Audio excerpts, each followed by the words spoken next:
මගේ performance 2023 24 සහ 22 යන වර්ෂයන්ට තියෙනවා. ඒ වගේම 2016 17 මම පොඩකින් 2016 17 අදාළ වර්ෂවලටත් තියෙනවා.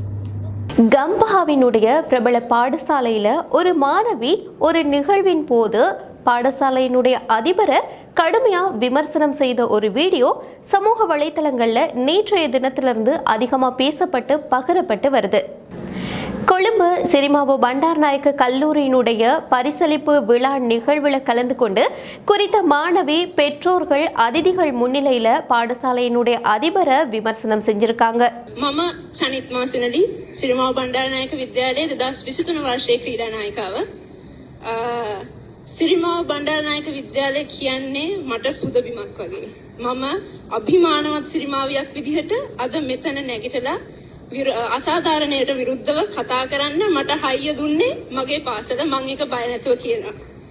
ඉතින් මම 2011 වසරේ සිට එක වසරේ සිට සිරිමාව බණ්ඩාරනායක විද්‍යාලය වෙනුවෙන් මගේ පාසල වෙනුවෙන් බොහෝම කැප වෙලා මගේ පාසලට ජයග්‍රහණය ගෙන දෙන්න සෑහෙන කටයුතු කරලා තියෙනවා. ඒක මෙතන ඉන්න පේරන්ට්ස් කෝචස්ලා ගොඩක් අය දන්නවා. ඉතින් අද උදේ වෙනකන් මට තිබ්බ අවෝඩ් එක අද උදේ රිහර්සල් එකට ආපු නැති නිසා மகன் உதுரல வெனக்கிட்ட தீர තියෙනවා. அது மட்டும் இல்லாம குறித்த மாணவி பாடசாலை சார்பில் நிறைய போட்டிகள்ல பங்கு பற்றி பாடசாலைக்காக தாம் நிறைய வெற்றிகளை குவித்ததாகவும் சொல்லியிருக்கிறாங்க. மேலும் சர்வதேச போட்டிகள்லையும் குறித்த மாணவி தன்னுடைய திறமையை வெளிப்படுத்தி அதிகமான வெற்றிகளையும் குவித்ததா குறித்த மேடையில சொல்லியிருக்கிறாங்க. මම අද රිහර්සල් එකට එන්න නැති හේතුව උනේ මට එක්සෑම් එකක් තිබ්බ නිසා ඒක ඒ වගේම අදාළ ගුරුවරුන්ට ටීචර්ස්ට මම දැනුවත් කරලා තිබ්බා. එතකොට මෙහෙම නෙමෙයි මම මෙහෙම කිව්වට කමන්නේ ඔබ අතේ ඇති සුවනිය එකක්. සුවනිය එකේ බලන්න මගේ performance. ඒක 2023 සහ 22 වසරට අදාළව 22 23 වසරට අදාළව note down කරලා ඇති. ඒ වගේම අනෙකුත් ක්‍රීඩිකාවක් එක්ක බලන්න ඒක කොහොමද මගේ performance කියලා. මේක 2023 සහ 24 colours awards. 2016 17 colours නෙමෙයි performance. අදාළ විදිහට ඒක ඔබම බලන්න කොහොමද සුවනේකේ තියෙන්නේ කියලා. මගේ performance 2023 24 සහ 22 යන වර්ෂයන්ට තියෙනවා. ඒ වගේම 2016 17 මම පොඩකින් 2016 17 අදාළ වර්ෂවලටත් තියෙනවා.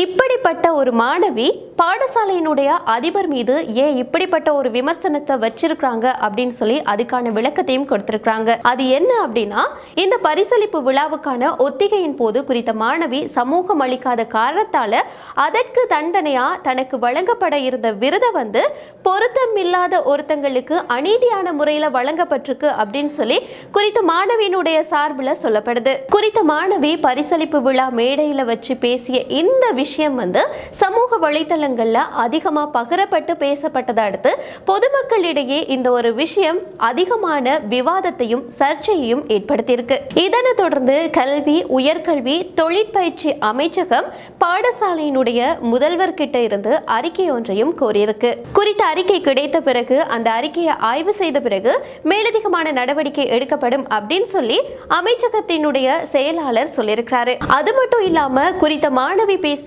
வீடியோ சமூக வலைத்தளங்கள்ல அதிகமா பகிரப்பட்டு பேசப்பட்டதை அடுத்து சிலர் குறித்த மாணவிக்கு தைரியமான வெளிப்படையா பேசிய பெண் அப்படின்னும் சிலர் பாராட்டுகளை சொல்லி வராங்க.